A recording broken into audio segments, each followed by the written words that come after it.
75 రోజులు కాగానే ఏంటంటే కొంచెం హైట్ వచ్చినప్పుడు తలలు తుంచాలి. తలలు తుంచిన తర్వాత ఏమైందంటే మనం మంచిగా ఉలాల కానీ మందు కొట్టుకోవాలి. దోమ ఉందా ఏముందా అబ్జర్వేషన్ చేయాలి. చేసిన తర్వాత మనకి గులాబీ రంగు పురుగుకి ఈ సైపర్మిత్రిని కానీ ఇటువంటి మందులు ఉంటాయి. సైపర్మిత్రి కానీ ప్రొఫెనోఫాస్ అని ఉంటుంది మందులు. అవి కూడా కొంచెం పుచ్చు కూడా కొంచెం కవర్ అవుతూ ఉంటాయి మనకి మీదకి వచ్చేసి. ఏంటంటే గోల్డ్ కార్ట్ ఏంటంటే దగ్గర కాపు లావు కాయ పత్తి తీయడానికి బాగుంటుంది, పికింగ్ ఉంటుంది. రేగడి జలం మాత్రం మంచి సూటబుల్ వెరైటీ ఇది. కూలి ఖర్చు కూడా చాలా తగ్గింది మీకు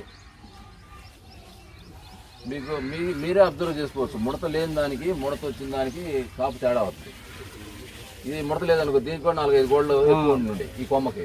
అట్లే 4 కొమ్మలు ఉన్నాయి అనుకో 4-5-20 కాయలు తేడా రావట్లా. 20 కాయలు అంటే నీకు ఆటోమేటిక్గా 4 క్వింటాలు తేడా వస్తుంది. 10 క్వింటాలు ఉంటే 10 కాయలు ఉంటే 2 క్వింటాలు. మీ లెక్క అదే అనమాట.